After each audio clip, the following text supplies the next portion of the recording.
নবী নেই যেই নবী এই ঘরে সাক্ষাৎ না করেছে। আল্লাহ এই ঘরটিকে প্রাতিষ্ঠানিক রূপ দিলে নবী ইব্রাহিমের মাধ্যমে। হযরত ইব্রাহিম আযান দিলেন, রূহের জগতে থাকা রূহগুলো, মায়ের জগতে থাকা যত রূহ আছে আল্লাহ তাদের মধ্যে যারা হাজী বানাবে আল্লাহ তার কাছে আযান পৌঁছে দিলেন। তার মানে সবাই হজ করার মর্যাদা পাবে না, আল্লাহ যার ভাগ্যে হজ রেখেছেন সেই হজ করতে পারবে। পয়সা থাকলেও হজ করা আমার পয়সা আছে কিন্তু বডি ফিটনেস নাই, এত দুধের পর শরীরের শক্তি লাগবে না। ওয়ালিল্লাহি আলান নাসি হিজ্জুল বাইতি মান ইসতাতা ইলাইহি সাবিলা। আল্লাহ বলেন সমস্ত বান্দাদের জন্য হজকে ফরজ করা হয়েছে যার পয়সা সমর্থ আছে আর দেহের সমর্থ আছে। পয়সাও আছে আবার দেহ এখন রোগা, হজ করতে গেলে মরে যাবে, বৃদ্ধ মানুষ তার জন্য হজ বেয়ার হাজির। তাহলে আল্লাহ পাক এই মাসে সমর্থবান এবং শারীরিক সুস্থ ব্যক্তিকে হজের দাওয়াত দিয়েছেন। হাজির আল্লাহ হাবিবের জামানা থেকে আজ পর্যন্ত এই হজ চলমান, কখনো এটা বাদ যায়। তবে উমাইয়া আব্বাসীদের খেলাফতের সময় রাজনৈতিক দ্বন্দ্বের কারণে কয়েক বছর হজ বন্ধ হয়ে গিয়েছিল, কিন্তু ধারাবাহিকভাবে 1400 বছর ধরে মানুষ হজ করতে যায়। এখন প্রশ্ন হলো, এই যে আমরা যে হজ করতে যাই, হজের শিক্ষাটা কি? শিক্ষা আছে না একটা? আল্লাহ পাক কেন ডাকলেন সবাইকে? প্রথম হলো আল্লাহ নিদর্শন আছে ওই শহরে। কার নিদর্শন? আপনি পৃথিবীর যে প্রান্তে থাকেন না কেন, কাবাকে কেবলা বানিয়ে নামাজ পড়ে আপনি কাবা দেখেছেন? দেখেন নাই। যদি আপনার পয়সা হয় আল্লাহ পাক বলে তুই যে কাবার দিকে দাঁড়িয়ে নামাজ পড়স, এইবার পয়সা দিয়ে এই কাবাটা নিজের চোখে দেখে যা, দেখে তুই কোন কাবার দিকে দাঁড়িয়ে নামাজ পড়িস। হাজির পয়সা হলে কই যাই আমরা? একটু সিঙ্গাপুর যাই, টুরে একটু মালদ্বীপ যাই, একটু নেপাল যাই, আর কম পয়সা থাকলে একটু ইন্ডিয়া। এখন তো ইন্ডিয়ার রাস্তাও কি বন্ধ হয়ে গেছে। হাজির সফর খুব ভালো জিনিস, সফরের ভিতর আল্লাহ প্রাকৃতিক জ্ঞান রেখেছে। দেখবেন আপনি এখান থেকে সিলেটে ঘুরতে যান, একটু সফরে বের হন, দেখবেন আপনি আল্লাহ অপরূপ সৌন্দর্য দেখে আপনার বইয়ের পৃষ্ঠা করতে হবে না, চোখ দিয়ে দেখে দেখে আপনি প্র্যাকটিক্যাল শিক্ষিত হয়ে যাবেন। পাহাড় দেখতে দেবো কিভাবে ঝর্ণা বসে। তাহলে আপনার পয়সা আছে, আল্লাহ কোরআনে বলেছেন কুল সিরু ফিল আরদ, পৃথিবীর ঘুরো, ফাকাইফা কানা আকিবাতুল মুকাজ্জিবিন, মিথ্যারোপকারীদের পরিণতি দেখো। পয়সা আছে, একটু ফেরাউনের দেশে যাও, যে ফেরাউনের কথা কোরআনে লেখা, নিজের চোখ দিয়ে ওই ফেরাউনকে একটু দেখো। শিক্ষা আছে না? দেখলে শিক্ষা পাওয়া যাবে। এই শয়তান মুসা নবীরে জ্বালাইছে, এই শয়তান হাজার হাজার শিশু হত্যা করে করেছে, এই শয়তান পৃথিবী নরকে পরিণত করেছে। আল্লাহ এই শয়তানকে হাজার হাজার বছর পর্যন্ত কিভাবে টিকিয়ে রেখেছে। আপনি কানে শুনবেন, চোখে দেখবেন, পার্থক্য আছে।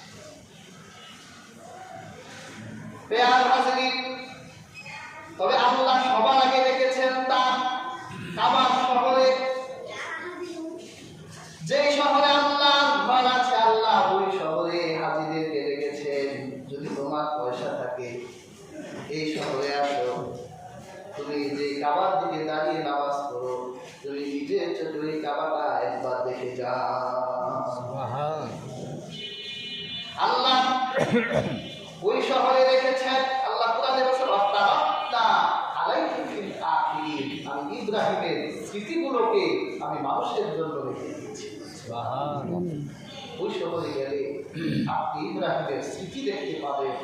ইব্রাহিম সেই মাকামে ইব্রাহিমের সেই পাথর, খানা কাবা থেকে একটু দূরে ছোট্ট একটা পাথর ওখানে রেখে দিয়েছে। আপনি নিজের চোখে বেহেশতের পাথরটা দেখবেন। ওই যে চুমু দেয় এক পাথর, হাজরে আসওয়াদ, কালো পাথর। এই পাথর কি সাধারণ পাথর? আমার মনে হলো আপনার পাথর চুমার কেন? আরে এটা তো সাধারণ পাথর না, এটা বেহেশতের পাথর। আল্লাহ হাবিব বলেন, এই পাথর দুটোর নূরের আলো ছিল এই পাথরের গায়ে। যদি আল্লাহ পাক আলো দিয়ে পাথর দুটো পৃথিবীতে পাঠাতেন, হাজরে আসওয়াদের গায়ে যদি আলো থাকতো, আর যদি মাকামে ইব্রাহিমের পাথরের গায়ে যদি আলো থাকতো, আল্লাহ হাবিব বলে আকাশে সূর্য লাগতো না। তাহলে এই পাথরের আলোতে দুনিয়া আলোকিত হয়ে যেত। যারা হজে যায়, ওই পাথরটা যদি সৌভাগ্য হয় সরাসরি চুমু দেওয়ার, তাহলে তো সোনার কপাল, সর্বত্র নবী চুমু দিয়েছে। এই যে আমরা কালো পাথরটা দেখি না, এটা বড় একটা অংশ পিতল দিয়ে ঢেকে ফেলেছে। এই পাথরটা ওই যে ব্রিটিশ ইউরোপের চোরেরা উমাইয়াদের সময় 2 বার চুরি করেছে। পাথরের টুকরাগুলো চুরি করে নিয়ে গেছে। এই জন্য ওই কালো পাথরের ভিতরে ওই ছোট ছোট পাথরের টুকরাগুলো লাগিয়ে দিয়েছে, শক্ত করে, যাতে চুরি করতে। আমার নবী চুমু দিয়েছেন এই পাথরের গায়ে। আর মাকামে ইব্রাহিমের পাথর, আমার ইব্রাহিম নবী এখানে দাঁড়িয়ে তিনি কাবা নির্মাণ করেছেন। আল্লাহর হাবিব বলেন, যদি কোনো হাজী হজ করতে গিয়ে ওই পাথর চুমু দেয়, অথবা সৌভাগ্য না করে দূর থেকে যদি চুমু দেয়, তাহলে তার শরীরের গুণাগুলো পাথর চুষে নিয়ে যায়। কিয়ামতের দিন আল্লাহ এই পাথরকে জবান দিবেন। আল্লাহ পাক কিয়ামতের দিনে এই পাথরকে চক্ষু দিবেন। যেই ব্যক্তি এই পাথরকে চুমু দিয়েছে, দূর থেকে চুমু দিয়েছে, কাছ থেকে চুমু দিয়েছে, আল্লাহ হাবিব বলেন পাথর সুপারিশ করবে, তার জন্য সাক্ষী হবে। কি বলে, আল্লাহর আদালতে উকিল দরকার আছে না? আপনি ভয়ে থরথর করে কাঁপতেন, এমনি এখলাস আদালতের সামনে তো কি বলবেন, বলতে পারেন না। আল্লাহর আদালত দুনিয়ার আদালতের মতো উকিল লাগবে, সাক্ষী লাগবে, পাথর আপনার ভিড় হয়ে যাচ্ছে। আল্লাহ এই শহরে ইব্রাহিমের স্মৃতি রেখেছেন, আমার নবীর স্মৃতি রেখেছেন। এই শহরে জমজমের পানি আছে। আপনি সব জায়গায় জমজম পাবেন না। যারা প্রথম হাজি হজ করে, এরা মনে করে সব পানি মনে হয় জমজমের। সব পানি জমজমের না।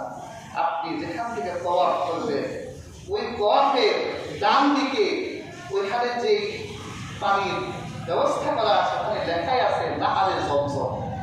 ওই পানিটাই শুধু জমজমের না, কিন্তু বাকি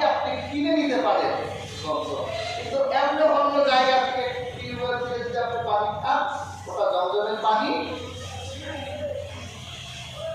আল্লাহ আল্লাহ রাসূল তিনি নিজে দাঁড়িয়ে জমজমের পানি খেতেন। সুবহানাল্লাহ।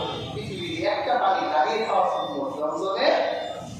আপনারা কেউ যদি আর কিতাবরা পানি খান দাঁড়িয়ে খাবে, কারণ আমার নবী দাঁড়িয়ে জমজমের পানি খেতেন। আল্লাহ হাবিব বলেছেন জমজমের পানির ভিতরে আল্লাহ রিজিক রেখেছেন। তাহলে আল্লাহ হাবিবের ইব্রাহিম নবী নিদর্শনগুলো ওই সফরে আল্লাহ ইব্রাহিম নবীকে দিয়ে সমস্ত হাজিদেরকে আল্লাহ দাওয়াত দিয়েছেন। আল্লাহ হাবিব এই জন্য হাদিসে বলেছেন হাজী সামরা হলো আব্দুল্লাহ আল্লাহর মেহমান। সুবহানাল্লাহ। আল্লাহর নবী বলেন তিন ব্যক্তি আল্লাহর মেহমান। কয় ব্যক্তি? তিন ব্যক্তি। আল্লাহ রাসূল বলেন এক ব্যক্তি হলো উমরাকারী, যে উমরা করতে যায় সে আমার আল্লাহর মেহমান। আল্লাহর হাবিব বলেন যে হজ করতে যায় সে আল্লাহর মেহমান। আল্লাহর রাসূল বলেন যে যুদ্ধের ময়দানে যুদ্ধ করে জীবিত বাড়ি ফিরে এসেছে গাজী। আল্লাহর হাবিব বলে এই গাজী যতদিন জীবিত থাকবে আল্লাহর মেহমান হয়ে জীবিত থাকবে। কয় ব্যক্তি আল্লাহর মেহমান? তাহলে যারা হজে যাচ্ছে তারা কার মেহমান? আল্লাহ। আমাদের বাড়ি যদি মেহমান আসে, আমাদের বাড়ি যদি মেহমান আসে আমরা মেহমানকে সম্মান করি। আল্লাহ হাবিব বলেন যে আল্লাহ কিরাত বিশ্বাস করে শান্তি করি দয় পাশে যেন মেহমানকে সম্মান করে। সুবহানাল্লাহ। বিয়ার হাজিরিন, মেহমান যদি আপনার কাছে একটা আবদার করে যে আপনি তো পদ্মার দেশের মানুষ, চলেন না একদিন বিকেলে পদ্মা নদীটা আমাকে একটু দেখা। কি বলেন? মেহমান যদি আবদার করে মেজবান আবদার রাখবেন না? চলেন তাহলে একটু পদ্মা ঘুরে আনি, একটু ব্রিজটা দেখে আনি। কোথায় যাবেন, কি খাবেন? আমরা তাদের আবদার পূর্ণ করার চেষ্টা করি। আর হাজী সাবরা, উমরাকারীরা, গাজী সাবরা এরা আমার আল্লাহর মেহমান। আল্লাহ রাব্বুল আলামিন তার হাবিব বলেন যদি কোনো হাজী উমরাকারী হজের মাঠে গিয়ে আমার আল্লাহর কাছে দোয়া করে প্রার্থনা করে আল্লাহকে ডাকে, আল্লাহ হাবিব বলেন আজাবাহু, আল্লাহ সাথে সাথে তার ডাকে সাড়া দেয়। কারণ এই হাজী সাহেব আমার আল্লাহর মেহমান, আমার আল্লাহ নিজে এই হাজী সাহেবের মেজবান। মেহমান আল্লাহকে ডাকে, যদি সে ক্ষমা আল্লাহর কাছে ক্ষমা প্রার্থনা করে আল্লাহ তাকে মাফ করে দেন। আল্লাহর হাবিব বলেন মাবরুর হজের প্রতিদান হলো জান্নাত। এই জান্নাতের জন্যই তো সবকিছু। আল্লাহ যে হাজীকে তার শহরে রেখেছেন ইব্রাহিম নবীর মাধ্যমে, ওই হাজী সাহেবের হজ যদি কবুল হয়, এই কবুল হজকে বলা হয় মাবরুর। আল্লাহ হাবিব বলে তার একটা হজ যদি কবুল হয়ে যায়, আল্লাহ পাক তাকে মায়ের পেট থেকে কেবল যেন সে জন্ম নিল এতটা নিষ্পাপ বানিয়ে দেন, আল্লাহ জীবনের গুনাহগুলো মাফ করে দেন। মর্যাদা কেমন দিলেন! যদি কোন হাজী, আল্লাহ হাবিব বলেন কোন হাজীর সাথে তোমার সাক্ষাৎ হয়, ইবনে মাজাহ হাদিস, যদি তোমার সাথে সাক্ষাৎ হয়ে যায় তাহলে তুমি তাদের সালাম দাও। তুমি তাদের সালাম দাও, তুমি যেই হও তুমি তাকে সালাম দাও। সুবহানাল্লাহ। আল্লাহ হাবিব বলেন এরপর সে ঘরে ফেরার আগে তুমি তাকে বলো আপনি আমার জন্য একটু দোয়া করেন। আল্লাহ হাবিব বলেন ফাইন্নাহু মাগফুরুল লাহু, কারণ প্রত্যেক হাজী তাদেরকে আল্লাহ ক্ষমা করে দেয়, তারা ক্ষমা প্রাপ্ত। এই জন্য তারা যখন আল্লাহর কাছে দোয়া করবে তাদের দোয়া কবুল হবে। এই জন্য তুমি হাজীকে রিকোয়েস্ট করো যে আল্লাহর কাছে একটু আমার জন্য দোয়া করে।